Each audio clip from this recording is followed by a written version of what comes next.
Hello guys, welcome to my YouTube channel. This is 100 days of machine learning and today is day 9 और आज हम लोग एक बहुत इंपॉर्टेंट टॉपिक कवर करने जा रहे हैं जिसका नाम है machine learning development life cycle.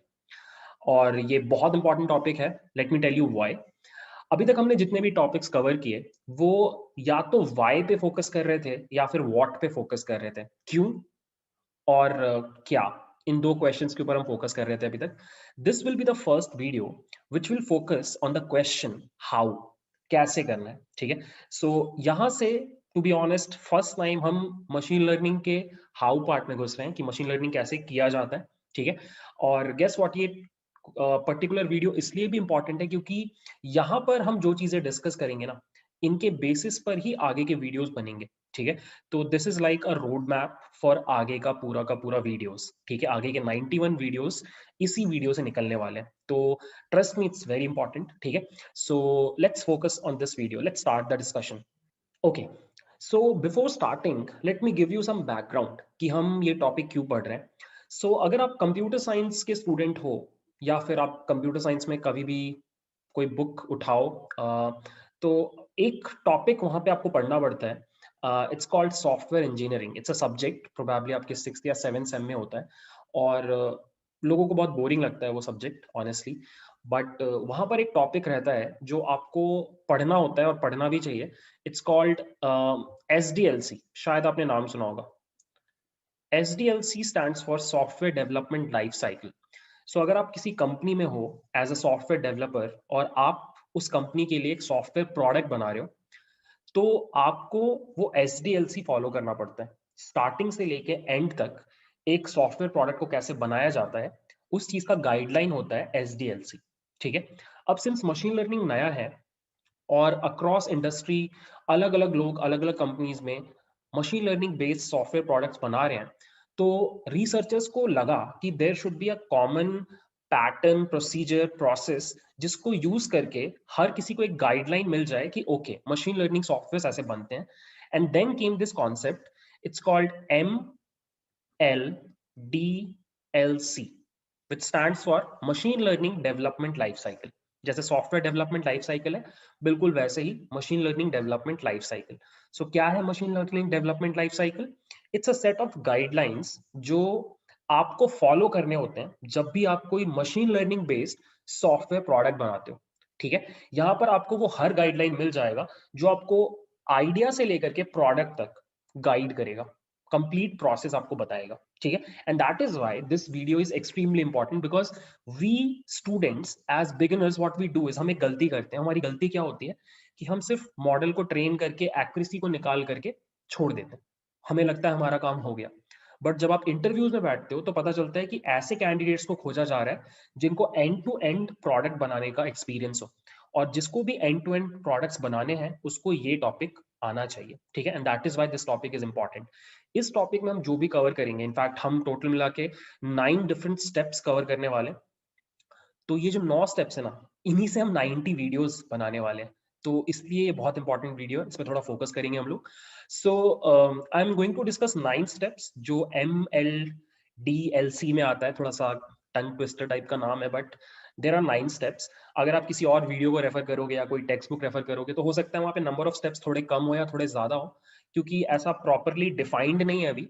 क्योंकि अभी मशीन लर्निंग नया टेक्नोलॉजी है, तो सभी लोग एकदम कॉमन बात पे भी अग्री नहीं कर रहे। बट कोर आइडिया समझने का ट्राई करना, कोर आइडिया आपको हर जगह सेम मिलेगा। मैं अगर 9 बता रहा हूँ, कोई और 10 बता रहा है, इट मीन्स द सेम। ठीक है, लेट्स स्टार्ट विथ MLDLC। ठीक है, एक एक करके हम सारे स्टेप्स पढ़ते हैं। ठीक है, so the idea is very simple कि आपको एक सॉफ्टवेयर प्रोडक्ट बनाना है जिसमें मशीन लर्निंग हो। It could be anything, it could be a recommender system for your website, it could be a loan prediction model for your bank, it could be user के marks कितने आएंगे इन अ school, कुछ भी हो सकता है। किसी भी तरह का सॉफ्टवेयर प्रोडक्ट आप बना रहे हो जिसमें मशीन लर्निंग का यूज होने वाला है, तो आप कैसे प्रोसीड करोगे, इसी का डिस्कशन हम लोग स्टार्ट कर रहे हैं। Step one is framing the problem. मतलब अगर आपको एक चीज बनानी है तो आपको सबसे पहले कुछ चीजें डिसाइड करनी होती हैं। ठीक है, तभी आप आगे बढ़ते हो, क्योंकि आप स्कूल प्रोजेक्ट नहीं बना रहे, आप कॉलेज प्रोजेक्ट नहीं बना रहे, आप एक कंपनी के लिए काम कर रहे हो और वो कंपनी अपने क्लाइंट्स को सर्व कर रही है या फिर अपने कस्टमर्स को सर्व कर रही है। वहां पर आप ऐसे नहीं कर सकते कि आपने बस स्टार्ट कर दिया, मिडवे आपने रियलाइज किया कि अरे अरे कुछ गलत हमने सोच लिया था, कुछ फिर से स्टार्ट करते हैं। You can not do so because वहां पे खर्चा लग रहा है। तो while starting it's your responsibility कि आप अपने प्रॉब्लम को एकदम करेक्टली फ्रेम करो। ठीक है, यहां पर ही आप डिसाइड करते हो कि एग्जैक्टली प्रॉब्लम क्या है, क्या सॉल्व करना है, आपके कस्टमर्स कौन है, खर्चा कितना लगेगा, कितने लोगों की टीम चाहिए, एंड प्रोडक्ट कैसा दिखाई देगा, आपको जो मशीन लर्निंग मॉडल इंप्लीमेंट करना है वो सुपरवाइज्ड है अनसुपरवाइज्ड है, आपको जो मशीन लर्निंग मॉडल इंप्लीमेंट करना है वो ऑफलाइन मोड में चलेगा या बैच मोड में चलेगा, किस तरह के एल्गोरिदम्स यूज करने से आपको हेल्प होगा, आपका डेटा कहाँ से आएगा, इस तरह के सारे क्वेश्चंस आप इस स्टेज पे आंसर करने का ट्राई करते हो so that you get a mental idea कि ओके आगे मुझे क्या करना है। ठीक है, ये सब कुछ जब आप प्रॉपरली कर लेते हो, फ्रेमिंग द प्रॉब्लम जब आप प्रॉपरली कर लेते हो, then only you proceed on to the second stage which is gathering the data. See, अगर मशीन लर्निंग के प्रोजेक्ट के ऊपर काम कर रहे हो तो डेटा तो चाहिए, without data machine learning is not possible. अब डेटा जैसे हम लोगों के केस में बहुत ईजी रहता है, when we are doing projects at college level और स्कूल लेवल, हमारा डेटा हमें कैगल से मिल जाता है या फिर हमें कोई दिला देता है या फिर हम इंटरनेट पे कहीं से डाउनलोड कर लेते हैं। बट कंपनीज के केस में ऐसा नहीं रहता, data could be very specific और इतना इजीली अवेलेबल नहीं रहता। सो मैंने आपके साथ शायद डिस्कस भी किया था कि डेटा अलग अलग सोर्सेज से आ सकता है, या तो आपको डायरेक्टली मिल जाए सीएसवी फाइल्स, तब तो कोई प्रॉब्लम ही नहीं है। बट कभी कभी क्या होता है कि आपको किसी एपीआई से डेटा उठाना पड़ता है, मतलब आप किसी एपीआई पे हिट करके पाइथन कोड लिख करके डेटा फेच करते हो जेसॉन फॉर्मेट में, और उस जेसॉन फॉर्मेट को आप अपने हिसाब से अपने पसंदीदा फॉर्मेट में कन्वर्ट करते हो, जो कि जनरली सीएसवी फाइल होता है। कभी कभी क्या होता है कि आपका डेटा पब्लिकली अवेलेबल नहीं रहता, किसी वेबसाइट में है, तो उस in that case what you do is you do web scrapping, आप उस वेबसाइट का डेटा स्क्रैप करते हो। जैसे कि trivago.com एक वेबसाइट है जहाँ पे होटल्स का डिटेल मिलता है, तो what they do is they web scrap the data, अलग अलग होटल्स की वेबसाइट से वो डेटा फेच करते हैं पाइथन कोड के थ्रू, वेब स्क्रैपर चला के। ठीक है, या फिर आपने ये सब देखा होगा, बहुत सारी वेबसाइट्स होती हैं जो अलग अलग ई कॉमर्स वेबसाइट्स पे प्रोडक्ट का प्राइस कितना है ये हमेशा डायनेमिकली आपको फेच करके दिखाती है, तो वहां भी वेब स्क्रैपिंग हो रहा है। ठीक है, कभी कभी क्या होता है कि आपका डेटाबेस में आपका डेटा होता है, बट आप डायरेक्टली इस डेटाबेस के ऊपर मशीन लर्निंग मॉडल्स नहीं चला सकते क्योंकि ये रनिंग डेटाबेस है, यहाँ पे कुछ गड़बड़ हुआ तो आपका वेबसाइट डाउन हो सकता है। तो आप क्या करते हो, इससे एक डेटा वेयरहाउस बनाते हो, शायद आपने कभी नाम भी सुना होगा।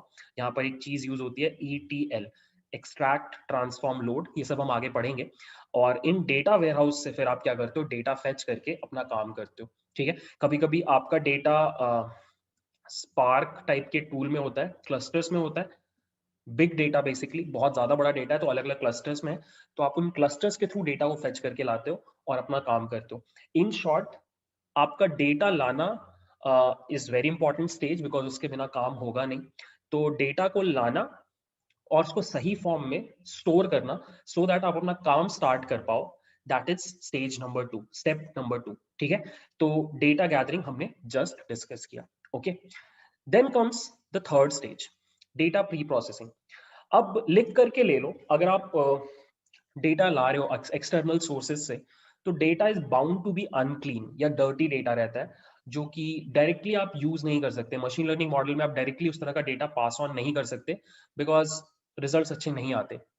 डेटा में बहुत तरह की गड़बड़ हो सकती है, स्ट्रक्चरल इश्यूज हो सकते हैं, मिसिंग डेटा हो सकता है, आउटलायर्स हो सकता है, नॉइजी डेटा हो सकता है अलग अलग जगहों से डेटा आ रहा है और आपस में कंपैटिबल नहीं है, नंबर ऑफ कॉलम्स डिफरेंट है, बहुत तरह का डेटा प्रॉब्लम कर सकता है।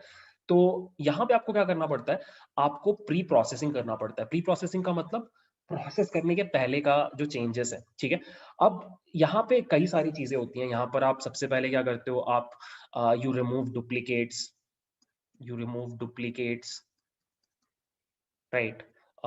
You remove missing values, आप मिसिंग वैल्यूज को रिमूव करते हो, आप आउटलायर्स को रिमूव करते हो। ठीक है, आप वैल्यूज को स्केल करते हो। सो कभी कभी क्या होता है कि आपके इनपुट कॉलम्स में जो वैल्यू है, उसमें एक कॉलम में जो वैल्यू है वो बहुत बड़ा नंबर है, दूसरे कॉलम में जो वैल्यू है वो बहुत छोटा नंबर है। तो आपका machine learning algorithm is all about mathematics. हो सकता है डिस्टेंसेस कैलकुलेट करने पड़े, तो वो डिस्टेंसेस का कोई लॉजिक नहीं होगा अगर एक नंबर करोड़ों में और एक नंबर डेसिमल्स में, राइट। तो आप वैल्यूज को स्केल डाउन करके लाते हो, इसको स्टैंडर्डाइजेशन बोलते हैं, ठीक है। इस तरह के आप बहुत सारे टास्क करते हो। द की आइडिया इज कि आपको अपने डेटा को ऐसे फॉर्मेट में लेके आना है जो आपका machine learning algorithm easily consume कर पाए। That is the core idea of this step, ठीक है। And this step is known as data preprocessing, ठीक है। उसके बाद आता है एक बहुत इंपॉर्टेंट स्टेप जिसको हम बोलते हैं एक्सप्लोरेटरी डेटा एनालिसिस, या फिर इसको बोला जाता है ईडीए। सो ईडीए का फंडा क्या है कि नाम से समझ में आ रहा है, यहाँ पे डेटा एनालिसिस वर्ड जुड़ा हुआ है, मतलब आप यहाँ पे डेटा को एनालाइज करते हो, ठीक है। मतलब आप इनपुट और आउटपुट के बीच का रिलेशनशिप स्टडी करने का ट्राई करते हो, ठीक है। द होल आइडिया इज कि सिंस आपको एक प्रिडिक्शन या मशीन लर्निंग बेस्ड कुछ सॉफ्टवेयर बनाना है, तो उसके पहले आपको पता होना चाहिए कि आपके डेटा में क्या है। अगर आपको वो पता नहीं होगा तो आप मॉडल नहीं बना पाओगे ठीक से। तो ये जो पूरा स्टेज होता है, यहाँ पे आपको बस डेटा के साथ खूब सारे एक्सपेरिमेंट्स करने होते हैं, डेटा के अंदर छुपे रिलेशनशिप्स को एक्सट्रैक्ट करना होता है, ठीक है। सो यहाँ पे आप क्या करते हो, यहाँ पे आप ग्राफ्स वगैरह प्लॉट करते हो, यू डू विजुअलाइजेशन, ग्राफ्स वगैरह प्लॉट करते हो। आप यहाँ पे अलग अलग तरीके का एनालिसिस करते हो, यहाँ पे आप यूनिवेरिएट एनालिसिस करते हो। यूनिवेरिएट एनालिसिस का मतलब है हर कॉलम के ऊपर इंडिपेंडेंट एनालिसिस करते हो, हर कॉलम में मीन कितना है, स्टैंडर्ड डेविएशन कितना है, किस तरह का कर्व फॉलो कर रहा है, ठीक है। फिर आप बाईवेरिएट एनालिसिस करते हो, मतलब आप दो कॉलम्स को साथ में रख करके एनालाइज करते हो कि उनके बीच में कैसा रिलेशनशिप है। कभी कभी आप मल्टीवेरिएट एनालिसिस करते हो, जहां पे आप तीन चार कॉलम्स को एक साथ एनालाइज करते हो, ठीक है, सो दैट आपको उनके बीच का रिलेशनशिप समझ में आए, ठीक है। यहीं पर आप क्या करते हो, आप यहाँ पर भी आप आउटलायर डिटेक्शन का कोड लिखते हो, यहाँ पर भी आप आउटलायर डिटेक्शन करते हो, ठीक है। और यहाँ पे आप इम्बैलेंस्ड अगर आपका डेटा है तो उसको बैलेंस डेटा सेट में कन्वर्ट करने का ट्राई करते हो। इनबैलेंस डेटा सेट का मतलब है कि अगर आपको let's say image classification problem आप सॉल्व कर रहे हो, डॉग वर्सेस कैट, आपको इमेज क्लासिफाई करना है, तो आपके पास कैट्स के बहुत ज्यादा इमेजेस हैं, डॉग्स के इमेजेस बहुत कम है, तो this is imbalanced data set, तो इसको आप हैंडल करते हो, ठीक है। तो द होल आइडिया इज कि आप इस स्टेज में अपने डेटा के बारे में एक कंक्रीट आइडिया अपने दिमाग में बिठाते हो, सो दैट आगे के स्टेप्स में आपको आसानी हो। क्योंकि सिंपल सी बात है, अगर आप कोई चीज करने जा रहे हो तो पहले आपको उसके अंदर का फंडामेंटल समझ होना चाहिए। तो ये ईडीए वाला स्टेप इसीलिए बहुत इंपॉर्टेंट हो जाता है। एंड बहुत लोग इसके ऊपर टाइम स्पेंड करते हैं काफी ज्यादा, क्योंकि जितना ज्यादा टाइम आप यहाँ पे स्पेंड करते हो उतना आपका आगे का काम ईजी हो जाता है। आपने शायद वो मुहावरा सुना होगा कि अगर आपको एक पेड़ काटना है 6 घंटे में, तो आपको 4 घंटे अपना जो आरी है या जो भी होता है, जो कटिंग टूल है, उसको शार्पन करने में स्पेंड करना चाहिए। क्योंकि अगर आप जितना ज्यादा टाइम वहां पे स्पेंड करोगे तो पेड़ काटने में आपको उतना कम मेहनत लगेगा, राइट। तो यहाँ पे वही फंड है कि अगर आपको एक मशीन लर्निंग बेस्ड मॉडल बनाना है तो उसके पहले डेटा के बारे में जितना जानना चाहो जान लो, सो दैट आगे फिर आपको जब डिसीजन मेकिंग करना पड़े चीजों को लेकर के तो वो इजी हो जाए, क्योंकि आपको डेटा का बहुत अच्छा समझ हो चुका है, ठीक है। तो आई होप आपको ये फोर्थ स्टेप भी समझ में आ रहा है। Next step is feature engineering and selection. So features मतलब इनपुट कॉलम्स, ठीक है। मैंने आपको ये बात पहले भी बताई है कि दो चीजें होती हैं, इनपुट और आउटपुट। तो इनपुट जो होता है उसको फीचर बोलते हैं, और फीचर्स बहुत इंपॉर्टेंट होते हैं क्योंकि जो आपका आउटपुट होता है वो इनपुट के ऊपर ही डिपेंड करता है, राइट। तो फीचर इंजीनियरिंग का आइडिया क्या है कि आप कभी कभी कुछ नए कॉलम्स क्रिएट करते हो अपने हिसाब से, सो दैट आपके एनालिसिस में थोड़ा सा इजी हो जाए।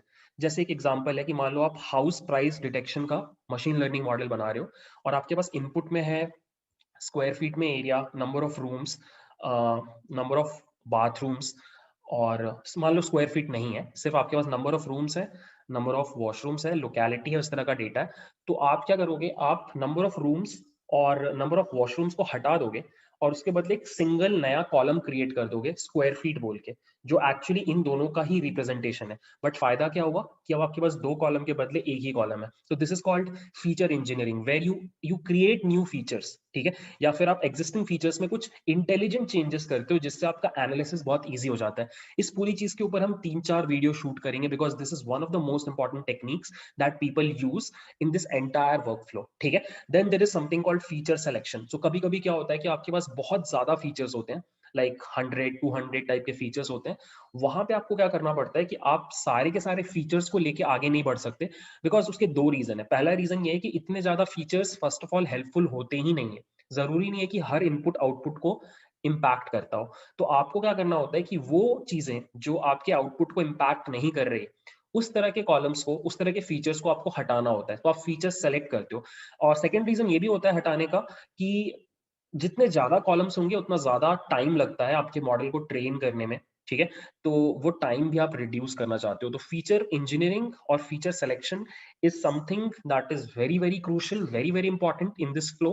और इसके ऊपर हम लोग कुछ 5-6 वीडियोस हम लोग कवर करेंगे फ्यूचर में, ठीक है। अलग अलग टेक्निक्स होती हैं, मैं आपको अलग अलग टेक्निक्स बताऊंगा। इस पॉइंट पे बस आप समझ लो कि इनपुट कॉलम्स को अलग ढंग से चेंज करना या फिर उनमें से कुछ इंपॉर्टेंट कॉलम्स को बाहर निकाल लेना, that is known as feature engineering and feature selection, ठीक है। Okay, now once you are sure about your data, आपने डेटा को एकदम क्लीन कर लिया है, आपने अपने सारे अच्छे फीचर्स बना भी लिए हैं, तो अब आप एकदम रेडी हो अपना मॉडल ट्रेन करने के लिए, ठीक है। तो अब आप क्या करते हो कि आप अलग अलग एल्गोरिदम्स को लाते हो। मशीन लर्निंग में अलग अलग एल्गोरिदम्स हैं, आप अलग अलग टाइप के एल्गोरिदम्स को लाते हो और सभी को अपना डेटा देके उन एल्गोरिदम्स को ट्रेन करते हो, ठीक है। जनरली कोई भी ऐसा नहीं करता कि सिर्फ एक एल्गोरिदम को ट्रेन कर रहा है, क्योंकि टू बी ऑनेस्ट ऐसा सबको पता है कि कोई एक एल्गोरिदम किसी एक तरीके की डेटा के लिए अच्छा होता है, but you never know actually कि कौन सा एल्गोरिदम कितना अच्छा निकले किसी पर्टिकुलर डेटा के लिए। मतलब मैं क्या बोल रहा हूँ, जैसे नाइव बेस बोल के एक एल्गोरिदम है जो टेक्स्ट डेटा पे बहुत अच्छा परफॉर्म करता है, बट फिर हो सकता है कि कोई और एल्गोरिदम भी अच्छा परफॉर्म कर जाए। सो यू नेवर नो, आपके पास ये सारे टूल्स अवेलेबल हैं, आपका काम क्या होता है कि सबको चला के देख लो और फिर डिसाइड करो कि कौन सा यूज करना है, ठीक है। तो मॉडल ट्रेनिंग के फेज में आप क्या करते हो, आप अलग अलग एल्गोरिदम्स लाते हो, जनरली अलग अलग फैमिलीज के एल्गोरिदम्स लाते हो। आप न्यूरल नेटवर्क भी लगा रहे हो, आप ऑनसॉम्बल टेक्निक्स भी लगा रहे हो, आप लीनियर टेक्निक्स भी लगा रहे हो, आप कर्नल बेस्ड मेथड्स भी लगा रहे हो, और सबके रिजल्ट्स अपने पास लेके आते हो, सो दैट आप फाइनली डिसाइड कर पाओ कि मुझे कौन सा मॉडल यूज करना है, ठीक है। सो इसी में सेकंड जो स्टेज होता है उसको बोलते हैं इवैल्यूएशन। यहाँ पे स्पेलिंग मिस्टेक इग्नोर करना। इवैल्यूएशन वाले स्टेज में आप क्या करते हो कि आप सारे मॉडल्स को इवैल्यूएट करते हो। अब इवैल्यूएट करने के अलग अलग तरीके होते हैं। आपके पास कुछ मेट्रिक्स होते हैं जिनके बेसिस, परफॉर्मेंस मेट्रिक्स बोलते हैं जिनको, जिनके बेसिस पे आप डिसाइड करते हो कि कौन सा मॉडल अच्छा परफॉर्म कर रहा है। अब अलग अलग मेट्रिक्स होते हैं। क्लासिफिकेशन के केस में एक्यूरेसी स्कोर होता है, आपका रिग्रेशन के केस में मीन स्क्वायर्ड एरर होता है, आपके क्लस्टरिंग के केस में डर्न्स इंडेक्स होता है। ये सारे मेट्रिक्स हम लोग धीरे धीरे पढ़ेंगे। इन सारे मेट्रिक्स का काम बस इतना है कि वो ये बताते हैं कि आपके मॉडल्स कितना अच्छी तरीके से काम कर रहे हैं, ठीक है। तो ये पूरा इवैल्यूएशन बहुत इंपॉर्टेंट हो जाता है, और इस इवैल्यूएशन से ही हमें समझ में आता है कि कौन सा मॉडल हमें एंड में यूज करना है, ठीक है। उसके बाद फाइनली आप क्या करते हो, आप मॉडल सिलेक्शन करते हो। मॉडल सिलेक्शन में आप क्या करते हो, आप एक या मल्टीपल एल्गोरिदम्स को उठाते हो और फिर उनके पैरामीटर्स को ट्यून करते हो। हर एल्गोरिदम में पैरामीटर्स हैं। पैरामीटर्स क्या होते हैं, उनके सेटिंग्स। आप उनके सेटिंग्स को ट्यून करते हो, होता है ना। आप जैसे टीवी देख रहे हो तो आप सेटिंग्स को अपने हिसाब से ट्यून करते हो। जैसे आप लेट नाइट मूवी देख रहे हो तो आप पिक्चर मोड अलग कर दोगे, साउंड मोड अलग कर दोगे, आप प्रोबेबली वॉल्यूम को थोड़ा बढ़ा दोगे, राइट। तो आप जब एक फाइनल मॉडल को आप सेलेक्ट कर रहे हो तो आप उसके बेस्ट पैरामीटर्स को ट्यून कर लेते हो, सो दैट उसका परफॉर्मेंस और भी इंप्रूव कर जाए, ठीक है। कब इसको हम हाइपर पैरामीटर ट्यूनिंग बोलते हैं। इसके ऊपर भी हम 2-3 वीडियोस शूट करेंगे, ठीक है। फिर कभी कभी आप क्या करते हो, there is a thing called ensemble learning. ये अगर आप मेरे चैनल पे जाओगे तो इसके ऊपर बहुत डिटेल में मैंने वीडियोस बना रखे हैं। ensemble लर्निंग में क्या होता है कि आप कभी कभी नहीं, एक्चुअली आप बहुत फ्रीक्वेंटली क्या करते हो, आप मल्टीपल मशीन लर्निंग एल्गोरिदम्स को जोड़ करके एक नया पावरफुल मेथड बनाते हो, एक नया पावरफुल एल्गोरिदम बनाते हो, ठीक है। इसमें अलग अलग टेक्निक्स होते हैं, बैगिंग, बूस्टिंग, स्टैकिंग, कैस्केडिंग, अलग अलग टेक्निक्स होते हैं। और इन अलग टेक्निक्स का कोर फंडा बस यही है कि आपके पास मल्टीपल मॉडल्स हैं और आप उनको जोड़ करके एक बड़ा पावरफुल मॉडल बनाते हो। तो जनरली क्या होता है, जब आप ensemble लर्निंग यूज करते हो तो आपका परफॉर्मेंस इंप्रूव कर जाता है। तो trust me, this is one of the steps जो आप हमेशा करते हो। खूब सारे मॉडल्स को ट्रेन किया, सबको इवैल्यूएट किया, सबके हाइपर पैरामीटर्स को ट्यून किया और फिर ensemble लर्निंग लगा दिया। तो इससे क्या हो जाता है कि आपके पास एंड में एक बहुत बड़ा पावरफुल मॉडल आ जाता है, ठीक है। नाउ इतना जब आपके पास हो गया तो अब आपके पास आपका एक मशीन लर्निंग मॉडल है जो प्रिडिक्शन कर सकता है। अब यहाँ पे बात खत्म नहीं होती, अब आपका मेन काम स्टार्ट होता है। अब आपको इसको एक सॉफ्टवेयर में कन्वर्ट करना है सो दैट यूजर्स इसको यूज कर पाए। अब वो सॉफ्टवेयर वेबसाइट भी हो सकता है, मोबाइल ऐप भी हो सकता है, डेस्कटॉप ऐप भी हो सकता है, ठीक है। तो आप जनरली क्या करते हो, उस मॉडल से आप एक फाइल बना लेते हो, जिसको हम जनरली एक बाइनरी फाइल होता है वो। बाइनरी फाइल मतलब it's not a text file, ठीक है। अलग अलग टूल्स इसके लिए यूज किए जाते हैं, जैसे कि पिकल बोल के एक टूल है। अ, अब ये फाइल को उठा करके आप क्या करते हो, आप एक एपीआई में कन्वर्ट कर देते हो। आई होप आपको पता है एपीआई क्या होता है। एपीआई एक यूआरएल होता है जहां पे अगर आप सही इनपुट्स दो तो वो आपको पलट के जेसॉन डेटा देता है, ठीक है। तो होगा क्या पूरा फ्लो, कि यूजर आपकी वेबसाइट में एक फॉर्म के थ्रू इनपुट देगा। ये इनपुट आपके सर्वर पे आपका पाइथन ऐप को मिलेगा, और वो पाइथन ऐप इस एपीआई के पास वो इनपुट भेजेगा। यहाँ पे आपकी ये बाइनरी फाइल रखी हुई है, जिसको आप जैसे ही सारे करेक्ट इनपुट्स दोगे ये एक प्रिडिक्शन करेगा, ठीक है। और यही प्रिडिक्शन आप जेसॉन के फॉर्मेट में वापस यूजर को दिखा दोगे, ठीक है। अब ये थोड़ा सा कॉम्प्लेक्स अभी साउंड कर रहा होगा, but trust me it's not that difficult. ये भी हम करेंगे, हम कुछ एंड टू एंड वेबसाइट्स बनाएंगे जहां पर यू वुड सी कि जो मशीन लर्निंग मॉडल आप बना रहे हो वो एज अ वेबसाइट यूजर को आंसर करेगा, ठीक है। तो this is called model deployment. यहाँ पर आप क्या करते हो, इन मॉडल्स को उठा करके सर्वर पे डाल देते हो। इधर यू यूज हेरोकू और यू यूज AWS या फिर GCP, गूगल क्लाउड प्लेटफॉर्म, ये सब हम यूज करने वाले हैं। तो आपका मॉडल ऑनलाइन हो गया और अब यूजर्स के रिक्वेस्ट को सर्व कर रहा है, ठीक है। इतना करने के बाद आप क्या करते हो, आप टेस्टिंग करते हो। टेस्टिंग का मतलब होता है generally beta testing. Beta testing मतलब आप अपने बहुत सारे अगर आपके यूजर्स हैं तो उसमें से एक सेट ऑफ यूजर्स जो आपके लॉयल कस्टमर्स हैं, जिनसे आपको अच्छे फीडबैक मिलने का उम्मीद है, आप उनको सबसे पहले रोल आउट करते हो चेंजेस। आपने नोटिस किया होगा कभी भी कोई सॉफ्टवेयर में जब कुछ अपग्रेड आता है तो सभी के पास एक साथ नहीं आता, तो धीरे धीरे आता है, राइट। तो आप क्या करोगे कि आप कुछ ट्रस्टेड कस्टमर्स के पास ये नया फीचर भेजते हो और आप उनसे फीडबैक लेते हो, ठीक है। यहाँ पर एक बहुत इंटरेस्टिंग टेक्निक यूज किया जाता है जिसको हम A/B टेस्टिंग बोलते हैं। बहुत ही फेमस है ये, हम इसके ऊपर भी एक वीडियो बनाएंगे, A/B टेस्टिंग क्या होता है। और A/B टेस्टिंग करके आप ये डिसाइड करते हो कि आपने जो अभी मॉडल बनाया वो कितना सही से काम कर रहा है, ठीक है। अगर वो बहुत अच्छा काम कर रहा है तो बहुत अच्छी बात है। अगर कुछ गड़बड़ हुआ तो आप ये पीछे वाले स्टेप्स रिपीट करते हो, ठीक है। ऑब्वियसली आपके पास हो सकता है डेटा खराब हो, या फिर हो सकता है आपने प्री प्रोसेसिंग सही से नहीं की हो, या फिर आपका फीचर सिलेक्शन खराब है, या फिर आपने जो एल्गोरिदम इंप्लीमेंट किया उसमें कुछ गड़बड़ है। तो किसी भी स्टेज में गड़बड़ हो सकता है, आप जाकर के वापस सारे स्टेप्स को फिर से करते हो। बट अगर आपका मॉडल सही है, आपको सही फीडबैक मिल रहा है आपके कस्टमर से, तो आप आगे बढ़ते हो। और आगे बढ़ने का मतलब है अपने पूरे के पूरे प्रोसेस को ऑप्टिमाइज करना, ठीक है। मतलब आप क्या करते हो, नेक्स्ट स्टेप, लास्ट स्टेप जो है ऑप्टिमाइज, वहां पे आप क्या करते हो, सर्वर पे आप एट स्केल अपने मॉडल को लॉन्च करते हो सारे कस्टमर्स के लिए। और ऐसा करने के पहले आप कुछ सीरीज ऑफ स्टेप्स करते हो, जैसे कि आप अपने मॉडल का बैकअप लेते हो, विच इज क्वाइट इंपॉर्टेंट। आप अपने डेटा का बैकअप लेते हो, which is again quite important. आप ये करते हो कि अगर आपका मॉडल फट गया या कुछ गड़बड़ हुआ तो आप रोल बैक करके दोबारा से उसको लाइव कर दो। इस तरह के ऑटोमेशन सेटअप करते हो अपने सर्वर पे। आप लोड बैलेंसिंग वगैरह हैंडल करते हो कि अगर बहुत ज़्यादा लोग आ रहे हैं तो मैं कैसे उन लोगों को डिवाइड करके सेम या बहुत कम टाइम में रिक्वेस्ट सर्व कर पाऊँ। फिर आप डिसाइड करते हो कि मुझे कितना फ्रीक्वेंटली मॉडल को रीट्रेन करना है, क्योंकि अगर आप मॉडल को रीट्रेन नहीं करोगे तो हो सकता है धीरे धीरे आपका मॉडल खराब परफॉर्म करने लग जाए। ऐसा बहुत होता है। इसको बोलते हैं रॉटिंग, ROTTING। मतलब जैसे जैसे टाइम पार होता है आपका मॉडल का परफॉर्मेंस खराब होता है, क्योंकि आपका डेटा इवॉल्व करने लग जाता है। लेट्स से आप एक मास्क डिटेक्शन सिस्टम बना रहे हो, तो आपको बस ये डिटेक्ट करना है कि सामने वाले बंदे ने मास्क पहना है कि नहीं। अब अलग अलग तरीके के मास्क आने लग गए हैं, जैसे एक मास्क आने लग गया है जिसमें नीचे वाला पार्ट बिल्कुल चेहरे जैसा लगता है, तो ऑब्वियसली हमारा क्लासिफिकेशन फेल करने लग जाएगा उसके ऊपर।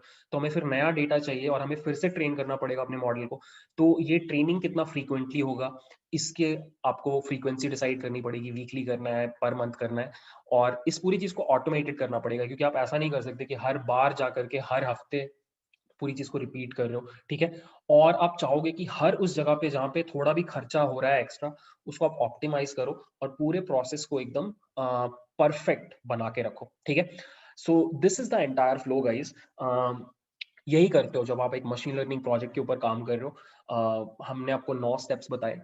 यही 9 स्टेप्स आपको फॉलो करने हैं रफली। और इस पूरे के पूरे 100 डेज में मैं इन्हीं 9 स्टेप्स के ऊपर डिटेल में आपको काम करवाऊंगा। या so that's it about today's video. I hope आपको ये समझ में आया। I will share some more links यहाँ पर along with this video, so that आप एक बार उसको थोड़ा और डिटेल में पढ़ो, तो you get some perspective. So yeah, I hope you like the video. If so, guys, please consider subscribing. Thanks for watching.